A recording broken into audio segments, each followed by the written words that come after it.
तो बगैर वक्त जाया करवाए शुरू करते हैं। क्या माहौल है बिहार 2025 किसके नाम? बिहार 2025 एनडीए के नाम। एक बार फिर मेरे प्रधानमंत्री नरेंद्र मोदी जी की सोच वाली सरकार, मुख्यमंत्री नीतीश कुमार जी के अनुभव वाली सरकार, आदरणीय जीतन राम मांझी जी, उपेंद्र कुशवाहा जी के समर्थन वाली सरकार और चिराग पासवान के बिहार फर्स्ट बिहारी फर्स्ट वाली सरकार, एक मजबूत एनडीए की सरकार 14 नवंबर को बनने जा रही है। ये भाषण दे दे के गले का ये हाल हुआ। तो इतनी जोर जोर से ऐसा क्या वादा कर रहे हैं कि गला बैठ गया है? वादा नहीं कर रहा हूं, जो वादे हमने पूरे किए हैं पहले तो उनको बता रहा हूं। ये सामान्य परिस्थिति नहीं है रूबिका जी। पिछले साल सवा साल हुए केंद्र में हम लोग की सरकार बने। इस दौरान मेरे प्रधानमंत्री 12 बार बिहार आ चुके हैं। चुनाव प्रचार के लिए वो अभी 2 दिन पहले भी थे, कल फिर आ रहे हैं, 2 दिन के बाद फिर आएंगे।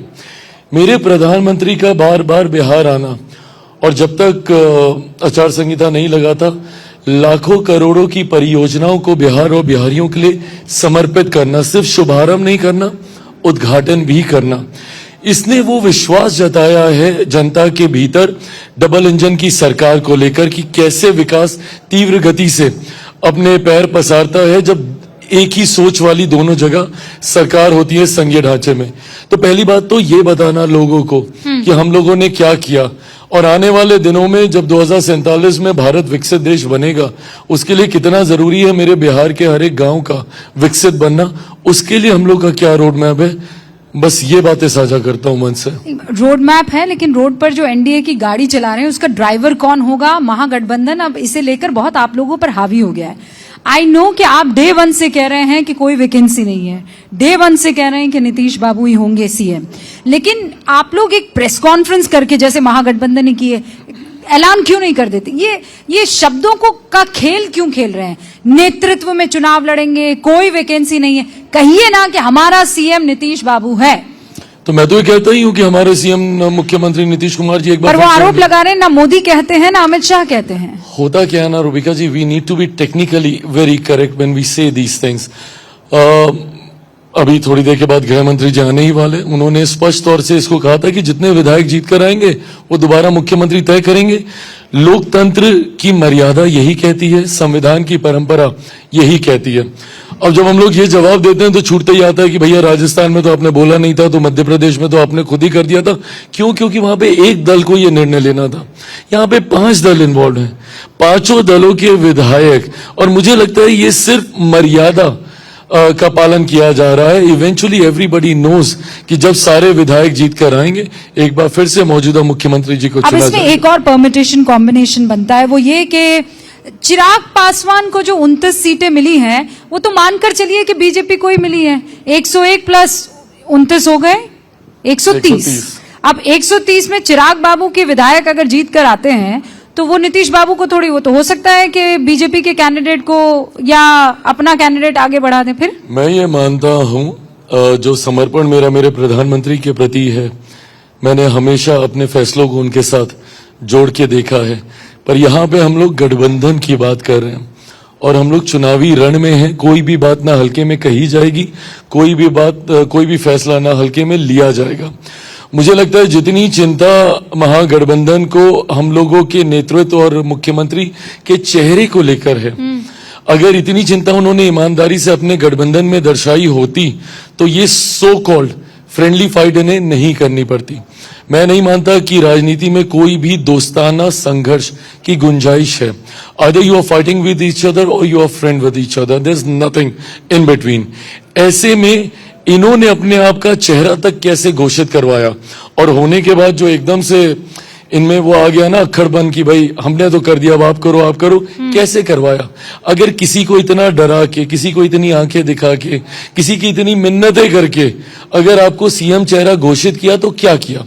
एक बात तो क्लियर है ना कि सहजता से किसी ने इनको अपना मुख्यमंत्री का दावेदार नहीं माना। नेता प्रतिपक्ष तेजस्वी जी को महागठबंधन में हम लोग तो डे 1 से बोल रहे हैं ना, चलिए आप नेतृत्व ही शब्द पकड़ लीजिए, बट उसमें किसी को तो संदेह नहीं था, 5 दल एक सुर में बोलते आए। बट यहाँ पे नेतृत्व तक स्वीकार करने के लिए इनको मिन्नतें करनी पड़ी, गिड़गिड़ाना पड़ा, आंखें इनको दिखानी पड़ी, इनको रौद्र रूप अपना दिखाना पड़ा, तब जाके इनकी स्वीकार्यता हुई, वो सहज स्वीकार्यता नहीं थी। अच्छा, तो आपने क्या किया? आपने गिड़गिड़ाया, आंखें दिखाई, मन्नतें मांगी कि आपको 29 सीटें मिली? आपने क्या किया? मैंने एक सिंपल सा फॉर्मूला दिया, पढ़ा लिखा युवा हूं 21वीं सदी का, तो मेरे लॉजिक्स में मैं लॉजिकल बातें क्लियरली अक्रॉस द टेबल में रखता हूं। अगर वो सामने वाले को जचती है वेल एंड गुड, नहीं तो फिर आगे बात करेंगे। तो क्या तो मेरा एक सिंपल सा लॉजिक था, चुनाव में विद इन द अलायंस नहीं लड़ रहा हूं। गठबंधन के भीतर आप कितनी सीटें पा रहे हैं, ये आपकी सीटें जीतने की काबिलियत को नहीं दर्शाता। इवेंचुअली चुनाव हम लोग को महागठबंधन से लड़ना है। हाँ। आज मैंने 29 सीटें पा ली, किसी ने 101 पा ली, किसी ने 6 पा ली। ये काबिलियत नहीं है हम लोग की। अब हम लोग को जाके महागठबंधन से हम लोग को चुनाव जीतना है। कितने हमारे विधायक जीत कर विधानसभा में पहुंचते हैं, वो हम लोग की ताकत को दर्शाएगा। उसके लिए right from the day one I was very clear कि मैं खुद ही नहीं चाहता था कि मेरे प्रधानमंत्री की पार्टी कभी भी 100 सीटों से कम पे चुनाव लड़े। क्यों? क्योंकि सामने एक दल है जो कि उस वक्त 100-125 की बात हो रही थी, अब तो आई थिंक 143 और what ever odd seats they contesting on. 100 से नीचे मेरे प्रधानमंत्री की पार्टी ना लड़े। अगर वो 100 लड़ेंगे, स्वाभाविक है जनता दल यूनाइटेड उतना या एक आगे पीछे, उस वक्त ये चर्चा चल रही थी, वो लड़ते। तो जब 100, 101, 102 इधर क्लियर हो ही गया था, so we were left with 40-42 odd seats.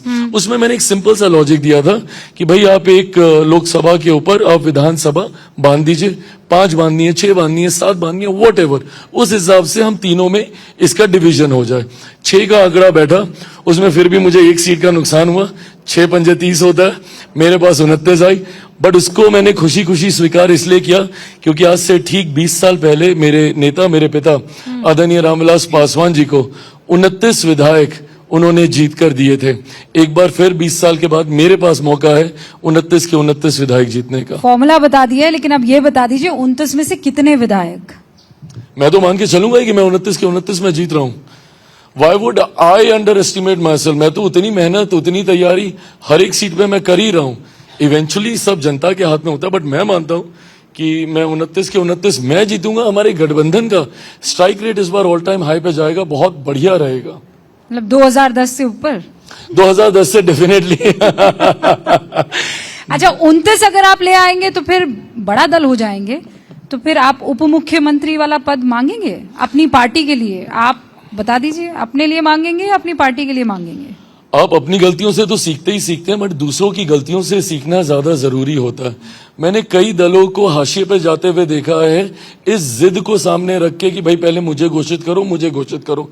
मैं कतई इन विषयों में अपने आप को नहीं उलझाना चाहता। मैं लम्हे में जीता हूं, मोमेंट में मैं जीता हूं, मेडिटेशन में विश्वास रखता हूं। फिलहाल हमारा गठबंधन बेहतरीन प्रदर्शन करे, ये हम लोग की प्राथमिकता है। इवेंचुअली परिणामों के बाद सरकार में कौन किस भूमिका में रहेगा, वो फैसला तब लिया जाएगा जब परिणाम आएंगे 14 नवंबर के बाद। इतना लंबा आंसर, यही कह देते कि नहीं?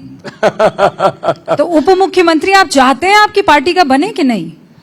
मेरी सारी चाहतें 14 नवंबर के बाद सामने आएंगी। पहले आप उस काबिल तो बनिए चाहत रखने के लिए। पहले मैं उतना काबिल बन जाऊं, फिर चाहते रखूंगा। नहीं तो मैं तो मान के चल रही हूँ, आपने कहा 29 में से 29 लाऊंगा, आपसे ज्यादा मैं मान के चल रहा हूँ। है, आपने कहा तो मैंने माना, मान के चल रहे हैं। तो अब 29 आ गए तो ये मानकर चला जाए कि आप उप मुख्यमंत्री पद मांगेंगे। सो चाहत और हकीकत में जो फर्क होता है, उसका अनुभव मैंने पिछले 3 सालों में किया है। चाहते और हकीकत अगर एक ही होते ना, तो मैंने कभी नहीं चाहता कि पापा मुझे छोड़ के जाते या मेरा घर परिवार टूटता। तो मैं मानता हूं कि चाहत और हकीकत में डिफरेंस होते हैं। एक बार मेरी चाहते हकीकत में परिवर्तित हो जाएं, फिर मैं आपके इस सवाल का भी जवाब दूंगा। अच्छा, आपकी चाहत क्या है? केंद्र में रहना कि बिहार में आना? मेरा बिहार में आना, एब्सोल्युटली। मैं तो बल्कि इस चुनाव में मैंने जैसा कहा भी था, मैं चाहता था कि हम लोग मैं विधानसभा का चुनाव लड़ूं। तो मैं पिछला सवाल और ये वाला जवाब दोनों जोड़ सकती हूँ? कतई ऐसा ना करें, 2 अलग अलग प्रश्न है, दोनों के जवाब अलग अलग समझे। अच्छा, मैं चाहता था कि मैं इस बार भी मैं चुनाव लड़ूं, बट नेगोशिएशंस ही इतने स्ट्रेच हो गए कि उसके बाद या तो मैं अपने प्रत्याशियों को चुनाव लड़ाता या मैं खुद चुनाव लड़ता। नहीं तो अगर मुकेश सहनी कुछ % के साथ और 12-13 सीटों के साथ उप मुख्यमंत्री पद मांग सकते हैं, तो चिराग पासवान भी तो मांग सकते हैं। मांग के लिया तो क्या लिया, अपने सामर्थ्य पे आप आइए ना। मैं ये मानूंगा कि बॉलीवुड वाला इवेंचुअली आपकी काबिलियत ऑटोमेटिकली। अब सामर्थ्य, भाई मुझे बताइए, ये कोई सामान्य परिस्थिति है गठबंधन की राजनीति? और क्योंकि मैं राजनीति का विद्यार्थी हूं, बीइंग स्टूडेंट ऑफ पॉलिटिक्स, मैं स्टडी करता हूं राजनीति को। मैंने गठबंधन की राजनीति में आज तक कभी नहीं देखा कि एक सिंगल सांसद वाली पार्टी को 5 सीटें उठा के दे दी जाती हूं चुनाव लड़ने के लिए। मैं जीता वो सेकेंडरी, पर ये विश्वास होना कि ये लड़के जीत सकता है, ये अपने में बहुत बड़ी बात है। मैंने तो 9 वालों को 7, 7 वालों को 5, 5 वालों को 2, 2 वालों को 1 बोल के मर्ज करवाते हुए भी मैंने देखा है। ऐसे में एक सांसद वाली पार्टी को 5 दे दिया गया। सामर्थ मैं 1 बोलने वाला था, फिर मुझे याद आया कि मेरे तो वो विधायक भी चला गया, तो मेरे वो विधायक भी नहीं बचे, तो 0 विधायक वाली पार्टी को 29 सीटें दे देना चुनाव लड़ने के लिए। सामर्थ ना, so eventually your potential, your capabilities will count. आपका दबाव ये सब काम नहीं आता। इस बार बिहार किस पर वोट करेगा? ये अक्सर कहा जाता है कि बिहार में वोट जाति पर होता है, बाकी सारी बातें बाद में, जाति है कि जाति नहीं। आपको लगता है इस बार भी जाति पर ही वोट होने वाला है? मैं मानना चाहूंगा कि नहीं, क्योंकि मैं इस बात को ईमानदारी से मानता हूं कि प्रदेश की हमारी जात पात धर्म मजहब की राजनीति ने सबसे ज्यादा बिहार और बिहारियों का नुकसान किया। And what surprises me even more कि आज की तारीख के भी जो युवा नेता हैं वो भी कंजर्वेटिव स्टाइल ऑफ पॉलिटिक्स करते हुए अपने सीने पे तमगे की तरह जातीयता और सांप्रदायिकता के समीकरण को टांग के चलते हैं, उसको फ्लॉन्ट करते हैं और उसको MY समीकरण बोलते हैं।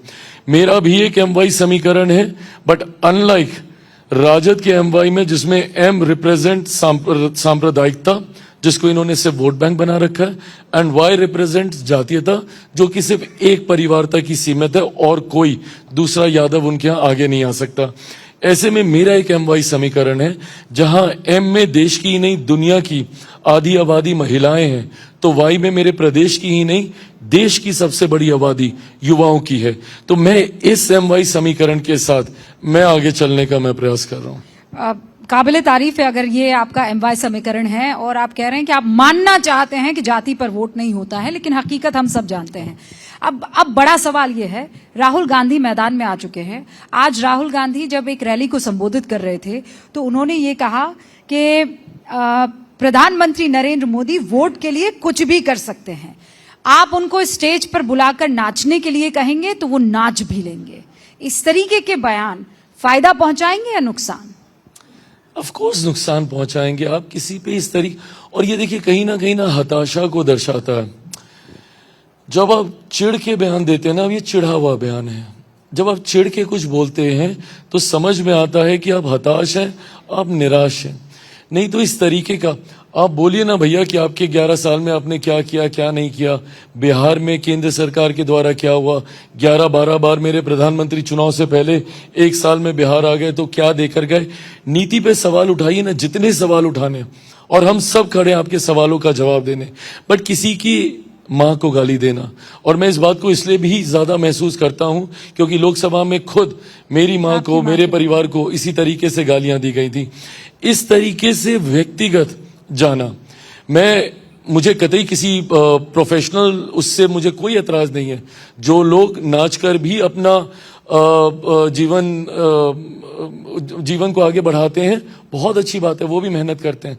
पर देश के प्रधानमंत्री के बारे में आप इस तरीके की आप सोच रखते हैं, जो व्यक्ति दिन रात ईमानदारी से बिना सोए बिना थके काम कर रहा है, 24 घंटे कई बार जरूरत पड़ती है, वो जगह रहते हैं, काम करते हैं, विदेश से आते हैं, सीधा कार्यक्रम में जाते हैं, उसके बावजूद आप अगर उन पे इस तरीके से व्यक्तिगत टिप्पणी करते हैं, मुझे लगता है जनता सब देख रही है। और जनता ने कई बार, जितनी बार इनके ऊपर व्यक्तिगत प्रहार किए गए हैं, चौकीदार चोर है, क्या मिला?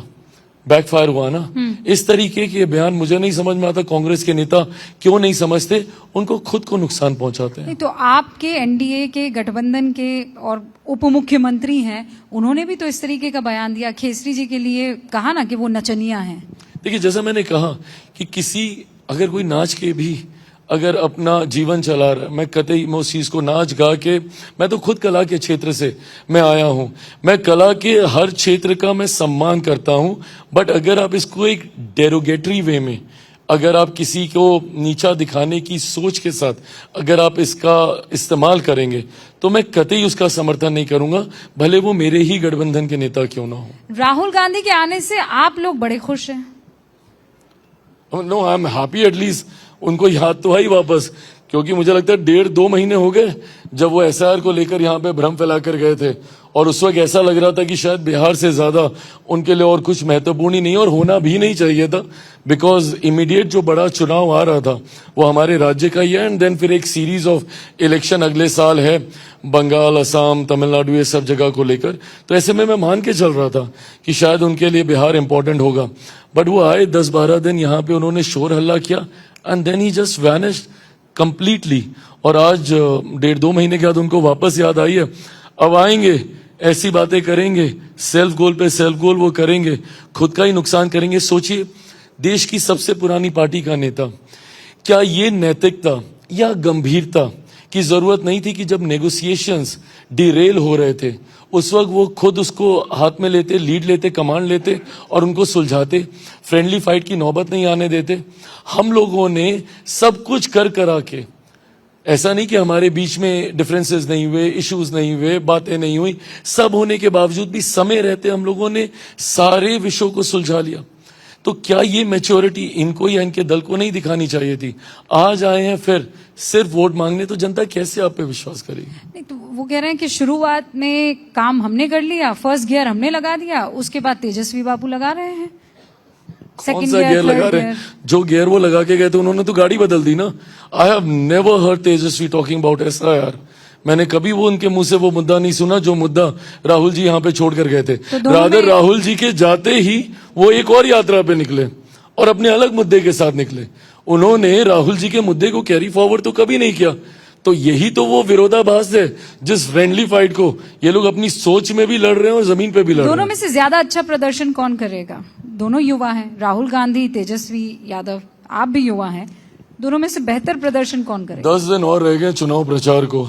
अभी भी कई सीटें बाकी हैं जहां पे गठबंधन का सहयोगी होने के नाते मुझे जाना है, हमारे साथियों को जाना है। ऐसे में कतई मेरे पास ये फुर्सत नहीं है कि मैं बैठ के ये सोचूं कि मेरे ओपोजिशन के घटक दलों में से किसका प्रदर्शन बेहतर रहेगा। मैं ये मानता हूं कि हम लोग का प्रदर्शन बेहतरीन रहेगा। ऑल टाइम हाई के साथ इस बार हम लोग सरकार बनाएंगे। तेजस्वी यादव कह रहे हैं कि जंगल राज का जो परसेप्शन आप लोग बिल्डअप करने की कोशिश कर रहे हैं, it's going to be a big time failure, क्योंकि तेजस्वी अब नए रूप में आ गए हैं। आपने देखा है पोस्टर में सिर्फ उनकी तस्वीरें, लालू यादव नहीं है, राबड़ी देवी नहीं है, इनफैक्ट राहुल गांधी भी कहीं एक छोटे से उसमें मैनिफेस्टो में दिखाई दे रहे हैं। तो वो कह रहे हैं it's all about a new leadership. Bihar अपनी संस्कृति के लिए भी जाना जाता है, बिहार भावनाओं के लिए भी जाना जाता है। हम बिहारी बहुत इमोशनल भी होते हैं।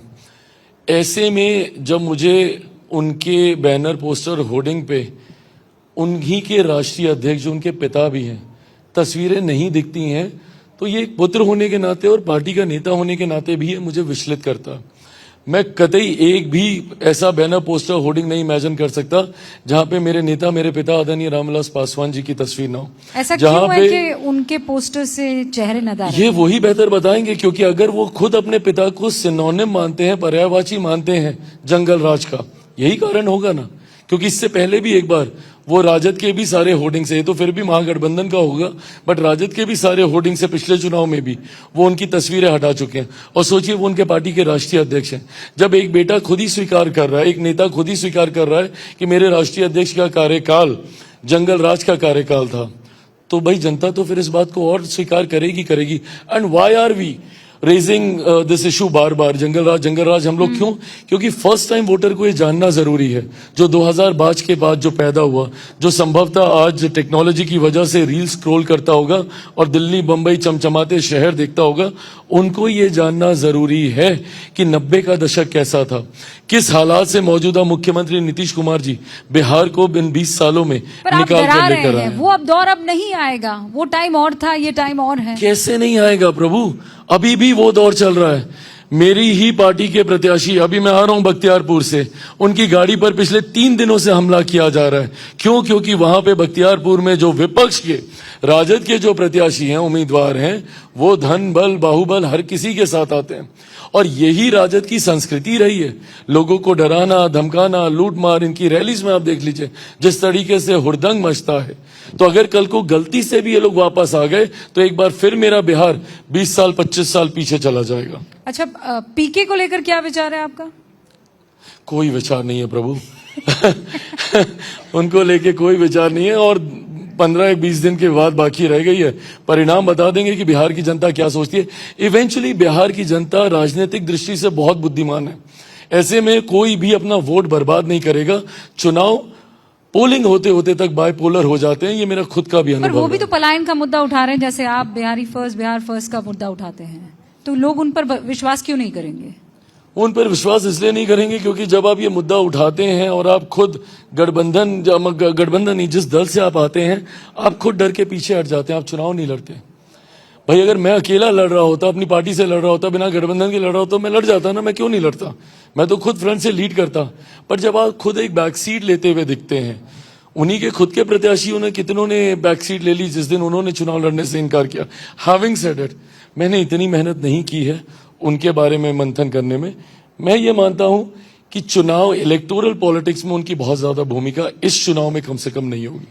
मैं आखिरी जो सवाल पूछना चाहती हूँ वो असदुद्दीन ओवैसी, AIMIM के संस्थापक, इनफैक्ट जो अध्यक्ष हैं, वो ये कह रहे हैं कि एम फॉर मल्लाह की जात को रिप्रेजेंट करने वाले उप मुख्यमंत्री महागठबंधन में हो सकते हैं, लेकिन एम फॉर मुस्लिम चेहरा नहीं हो सकता है। सब दूरी बना के रखते हैं। एनडीए ने भी दूरी बना के रखी हुई है। आप अपने साथियों को क्यों नहीं बनाते हैं कि सीटें दें, मतलब सीटें एज इन उनको प्रत्याशी बनाए मुस्लिम मैंने कैंडिडेट्स? तो एक प्रत्याशी दिए, जदयू ने भी दिए, बट हाँ ये जो परसेप्शन बिल्डिंग होती है ना, जो मुसलमानों को डरा के सुनिश्चित किया जाता है कि भैया मोदी के साथ गठबंधन बिल्कुल मत जाना, इस डराने की राजनीति ने ही सबसे ज्यादा मुसलमानों का अहित किया है, सबसे ज्यादा उनको नुकसान पहुंचाने का काम किया है। डरा डरा के बदले में आप लोगों ने क्या कर दिया प्रभु? मैंने तो फिर भी एक दिए, राजद ने कितने दे दिए? क्यों? आपसे सवाल इसलिए पूछा जाता है क्योंकि आप फ्लॉन्ट करते हैं अपने MY समीकरण को। आपसे सवाल पूछा जाएगा, मुझसे कोई नहीं पूछेगा कि मैंने उप मुख्यमंत्री मुसलमान दिया कि नहीं दिया। भैया मैंने तो 20 साल पहले अपनी पूरी पार्टी समाप्त कर दी थी मुसलमान मुख्यमंत्री बने इस बात की घोषणा करते हुए। कहां थी राजद उस वक्त आई हुई सच्चर कमेटी की रिपोर्ट क्यों कहती है मुसलमानों के बदहाल परिस्थितियों के बारे में, जबकि अधिकांश समय केंद्र में कांग्रेस रही और बिहार में राजद रही। नहीं, लेकिन तो बयान आपकी पार्टियों की, आपकी नहीं, लेकिन बीजेपी की तरफ से, बीजेपी के कई नेता हैं जो ऐसे बयान देते हैं जो उनको रुष्ट कर देते हैं। किनको रुष्ट कर देते हैं? मुसलमानों को। गिरिराज बाबू ने कहा ना कि हमें नहीं चाहिए इनका वोट। हर पार्टी में हर नेता हर कोई होता है। क्या महागठबंधन में कोई ऐसा नहीं है जो इस तरीके की टिप्पणी नहीं करता? इवेंचुअली आपके गठबंधन का नेता कौन है, आपके दल का नेता कौन है, वो क्या कह रहा है, वो किस सोच के साथ बढ़ रहा है? भाई मेरे प्रधानमंत्री 11 साल से कह रहे हैं सबका साथ, सबका विकास, सबका विश्वास, सबका प्रयास। ये आपको सुनाई नहीं देगा। किसी एक नेता ने किसी एक मंच पे जाके कोई एक बात कह दी, उससे आपको परेशानी हो जाएगी। मैं कह रहा हूं पिछले 4 साल से बिहार फर्स्ट, बिहारी फर्स्ट। मैंने तो ना हिंदू की बात की, ना मुसलमान की बात की, ना अगड़ा की बात की, ना पिछड़ा की बात की, ना दलित की बात की, ना किसी महादलित की बात की, बट वो नहीं सुनाई देगा। बट जैसे ही आप इनको डराने लग जाएंगे तो डर के, मेरा बस इतना है कि आप डर के उनको वोट कर रहे हैं, कर दीजिए, पर बदले में क्या मिल रहा है एक बार पूछ तो लीजिए। उप मुख्यमंत्री तक तो बनाना आपको जरूरी नहीं समझते, और बात करेंगे रिप्रेजेंटेशन की, तो मुसलमान करे तो करे क्या फिर? ईमानदारी से उसके साथ जाए जो हर योजना में उनको उतनी ही भागीदारी देता है जितने के वो हकदार हैं। मेरी केंद्र की कोई एक योजना बता दीजिए जहां पे मुसलमानों के साथ सिर्फ इसलिए भेदभाव किया हो क्योंकि वो एक अलग धर्म से आते हैं। क्या हर योजना में उनका समावेश नहीं किया गया? इस समावेशी सोच के साथ मेरी केंद्र की सरकार बिहार में मुख्यमंत्री जी के ऊपर कोई एक सवाल उठा सकता है उनके थॉट प्रोसेस को लेकर, मुसलमानों के लिए हो या समाज के किसी भी वर्ग के लिए हो? क्या आप उनकी जहन, उनकी सोच के, उनकी चिंतन के ऊपर कोई सवाल उठा सकता है? नहीं उठा सकता। फिर भी आप साथ नहीं देंगे, क्यों? क्योंकि आप इस गठबंधन में हैं। तो भाई जिनके साथ आप जा रहे हैं उन्होंने बदले में आपके लिए क्या किया, एक बार उनसे तो पूछ लीजिए डर के, अगर आप हमको वोट नहीं दे रहे। आपने नीतीश जी का जिक्र किया और कहा कि वो सबको पसंद है, लेकिन विपक्ष ये भी आरोप लगा रहा है कि नीतीश बाबू की तबीयत खराब है, उनकी सेहत ठीक नहीं रहती है और आप लोगों ने उन्हें हाईजैक कर लिया, बीजेपी ने हाईजैक कर लिया है। मुख्यमंत्री हैं वो प्रदेश के लगभग 2 दशक से निरंतरता में, और हर वो व्यक्ति जो मुख्यमंत्री जी को जानता है वो इतना तो जरूर जानता है कि सब हो सकता है बट कोई उनको और उनकी सोच को हाईजैक नहीं कर सकता। और विपक्ष के पास जब कुछ कहने के लिए बचता नहीं है ना, तो व्यक्तिगत प्रहार पे आते हैं। कैसे आज राहुल जी ने मेरे प्रधानमंत्री के बारे में बोला, क्यों? क्योंकि और कुछ है नहीं ना बोलने के लिए। विकास हो रहा है, डबल इंजन की सरकार काम कर रही है, एकता है, सब कुछ है, क्या बोलेंगे? वैसे ही मुख्यमंत्री जी के लिए कुछ है नहीं।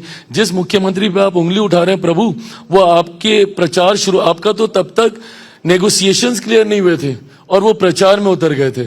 हम लोग दो बार अपना गला बैठा के वापस गार्गलिंग कर करके हम लोग प्रचार में हम लोग उतर रहे हैं, और आप लोगों के नेगोशिएशंस नहीं हुए थे। तो आप उस मुख्यमंत्री के ऊपर सवाल उठा रहे हैं जो आपसे ज्यादा मेहनत और आपसे ज्यादा प्रचार में जुटे हुए हैं। पर गजब मोहब्बत हुई ना आपको भी मुख्यमंत्री जी से, क्या तीखे बाण चलाया करते थे, और अब तो मैंने ऐसी मोहब्बत। नीतिगत विषयों पर हमेशा उस वक्त भी आलोचना की, सरकार में रहकर भी मैंने की है। मैंने कभी भी ऐसा नहीं हुआ कि अगर कुछ गलत हो रहा हो और मैं सिर्फ हाँ में हाँ इसीलिए भरूं। कुछ दिन पहले भी मेरे बयान आए थे जहां पे भी मुझे लगा कि चीजें ठीक नहीं है, जब और गोलियां चल रही थी पटना ये में। मेरी नैतिक जिम्मेदारी बनती है सहयोगी होने के नाते। मैं उन दोस्तों में से नहीं हूं जो कि यस सर यस बॉस करे। जहां गलत जा रहे हैं, अपनी बेहतरी के लिए सुधारना भी हमें ही होगा, चीजों को ठीक भी हमें ही मिलकर करना होगा। बहुत बहुत शुक्रिया Thank you. चिराग पासवान हमारे साथ बात करने के लिए। 29 में से कितनी सीटें आती हैं ये वक्त बताएगा, और दोबारा फिर आपको यहीं इस मंच पर सवालों के लिए बुलाया जाएगा। बहुत बहुत शुक्रिया।